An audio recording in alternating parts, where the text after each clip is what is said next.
Halo guys, selamat datang kembali di channel Desa Rasa. Kali ini kita akan menjelajahi salah satu monumen paling monumental dalam sejarah peradaban manusia. Berdiri kokoh di tepi selatan Mesir, terpahat di dinding batu yang terik dan terpencil. Inilah Abu Simbel, dua kuil kolosal yang tidak hanya memukau secara visual, tetapi juga menyimpan warisan kekuasaan, cinta, konflik, dan upaya penyelamatan luar biasa. Namun, Abu Simbel bukan sekedar peninggalan arsitektur. Ia adalah cerminan dari kekuasaan Firaun Ramses II, manifestasi cinta terhadap Ratu Nefertari, panggung propaganda atas perang Kades yang legendaris, serta simbol kebudayaan yang menyatukan peradaban Nubia dengan Mesir.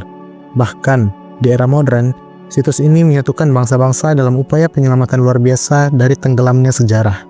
Oleh karena itu, mari kita kupas kisah luar biasa Abu Simbel, dari asal-usul pembangunannya hingga bagaimana ia bertahan melawan waktu dan air.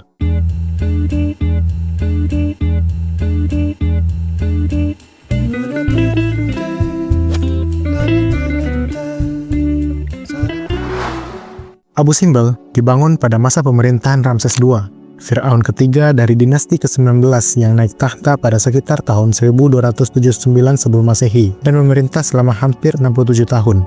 Ia dikenal sebagai salah satu pemimpin paling ambisius dan visioner dalam sejarah Mesir kuno. Tak hanya sebagai penguasa, Ramses II juga ingin dikenal sebagai dewa hidup yang kekuasaannya melampaui batas wilayah dan waktu. Kuil besar Abu Simbel dibangun di wilayah Nubia Hulu, bagian selatan Mesir yang pada masa itu merupakan wilayah takhlukan dan perbatasan yang strategis. Letak ini bukan tanpa alasan. Dengan membangun kuil megah di sana, Ramses II mengirimkan pesan kuat kepada dunia. Kekuatan Mesir menjangkau hingga jauh ke selatan, dan rakyat Nubia berada di bawah kekuasaannya. Kuil utama dipersembahkan kepada 4 dewa, Amun-Ra, Ra-Horakhti, Tah, dan dalam suatu bentuk deifikasi politik, Ramses II itu sendiri.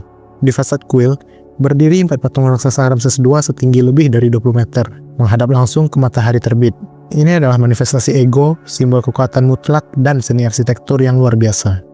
Konstruksi kuil ini bukan hanya tentang religiusitas, tetapi juga sebuah deklarasi politik. Abu Simbel dibangun untuk menunjukkan kepada rakyat Mesir dan wilayah jajahan bahwa Ramses II adalah pemimpin tertinggi yang diberkati para dewa dan yang tak tergoyahkan oleh kekuatan manapun.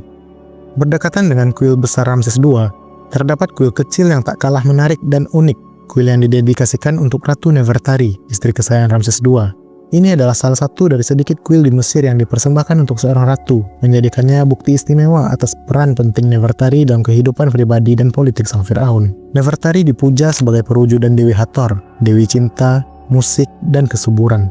Di fasad kuil kecil ini, 6 patung berdiri megah, 4 menggambarkan Ramses II, dan 2 lainnya adalah patung Nefertari.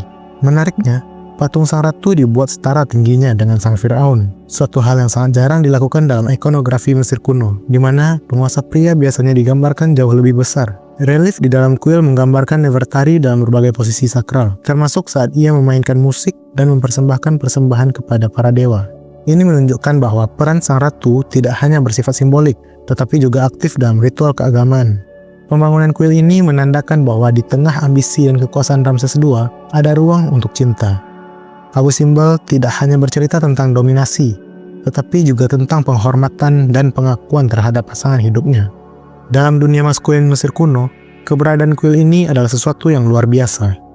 Abu Simbel menyimpan banyak informasi yang terukir di dalamnya.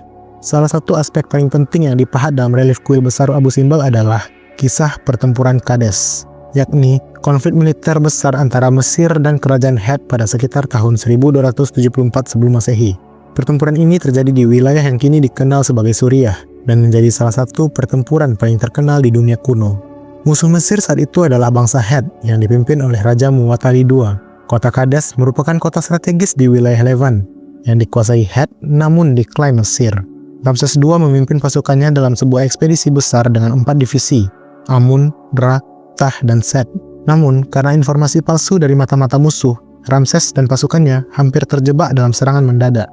Relief di Abu Simbel menggambarkan Ramses II sebagai pahlawan tunggal yang dalam kondisi genting mampu mengorganisasi serangan balik dan memukul mundur pasukan musuh.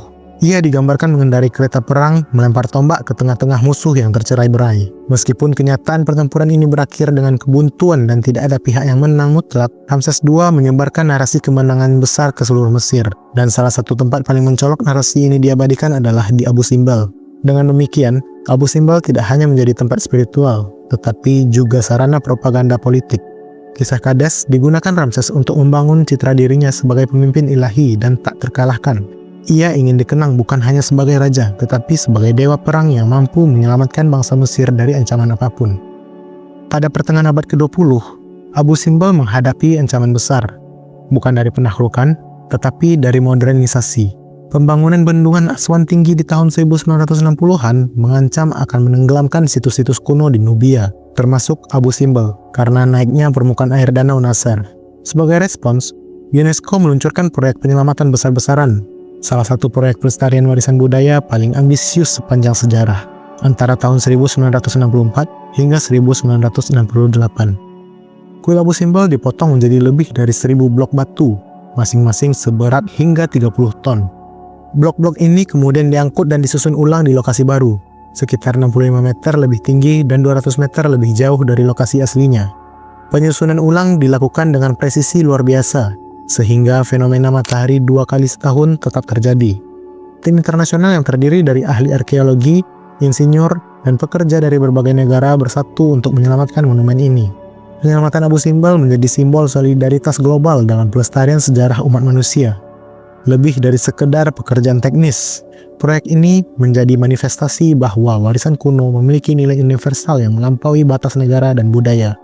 Kini, di situs relokasinya, Abu Simbel tetap menjadi daya tarik wisata dan bukti bahwa manusia modern bisa bekerja sama untuk menjaga jejak peradaban masa lalu. Penting untuk diingat bahwa Abu Simbel tidak dibangun di jantung Mesir, melainkan di wilayah Nubia, wilayah yang memiliki identitas budaya sendiri dan seringkali menjadi wilayah taklukan Mesir. Pembangunan kuil ini di tanah Nubia bukan hanya tentang agama atau arsitektur, tetapi juga tentang penegasan kekuatan politik. Ramses II secara sengaja memilih tempat ini untuk menunjukkan dominasi Mesir atas Nubia. Dalam banyak relief, penduduk lokal digambarkan dalam posisi tunduk atau sebagai tawanan perang. Bahkan, tata letak kuil utama mendukung pesan itu. 2 kali dalam setahun, pada 22 Februari dan 22 Oktober, sinar matahari masuk ke ruang terdalam kuil, menerangi patung Ramses dan dewa lainnya. Namun, satu patung tetap dalam kegelapan, yakni patung Tah, dewa dunia bawah. Sebuah desain yang disengaja, seakan menegaskan bahwa Ramses bahkan bisa mengatur matahari. Bayangkan dampaknya pada rakyat biasa atau musuh yang menyaksikan fenomena itu. Abu Simbel bukan hanya kuil, ia adalah panggung teatrikal bagi kekuasaan Ramses. Namun, keberadaan kuil ini juga menciptakan titik temu budaya. Pengaruh Mesir masuk ke Nubia lewat arsitektur, sistem kepercayaan, dan gaya hidup. Di sisi lain, arkeolog juga menemukan bahwa setelah masa Ramses, pengaruh budaya Nubia perlahan masuk ke Mesir, terutama saat dinasti Kus muncul kemudian dan bahkan memerintah Mesir sebagai Firaun kulit hitam. Abu Simbel adalah simbol dominasi, tapi juga pengingat kompleksitas hubungan antara Mesir dan Nubia, antara kekuasaan dan pertukaran budaya. Hingga kini, Abu Simbel tetap menjadi simbol keajaiban peradaban manusia. Ia menjadi destinasi wisata ikonik, simbol nasionalisme Mesir, dan bukti kepiawaian arsitektur serta rekayasa manusia kuno. Abu Simbel juga muncul dalam berbagai karya seni, literatur, dokumenter, dan bahkan video game. Citra patung Ramses II yang menjulang tinggi menjadi lambang kemegahan dan ego kekuasaan dalam berbagai interpretasi budaya populer. Tak hanya itu, proyek relokasi Abu Simbel juga menjadi inspirasi bagi banyak gerakan pelestarian warisan dunia, menunjukkan bahwa teknologi modern dan kesadaran global dapat bersatu untuk menyelamatkan sejarah. Warisan Abu Simbel tidak hanya hidup di bebatuan gurun Nubia, tetapi juga dalam imajinasi kolektif umat manusia. Ia bukan hanya milik Mesir, tetapi milik dunia. Abu Simbel bukan sekedar kuil, ia adalah pernyataan. Ia adalah narasi yang dipahat dalam batu tentang seorang raja yang ingin dikenang sebagai dewa, tentang cinta yang diabadikan untuk seorang ratu, tentang perang yang ditulis ulang menjadi kemenangan, dan tentang bagaimana dunia modern bersatu menyelamatkan jejak masa lalu. Dari asal pembangunannya yang syarat makna politik, hingga relokasinya yang menjadi simbol solidaritas budaya global, Abu Simbel terus hidup sebagai salah satu mahakarya sejarah yang paling menggetarkan. Oke lah, sekian aja video kita kali ini. Mohon maaf kalau ada kesalahan dalam penyampaian atau ada informasi yang keliru. Silahkan komen kalau ada saran, perbaikan, atau apapun agar channel ini dapat lebih improve dan bisa memberikan informasi-informasi yang lebih menarik, lebih baik, dan lebih akurat lagi. Jangan lupa tinggalin jejak ya. Thank you.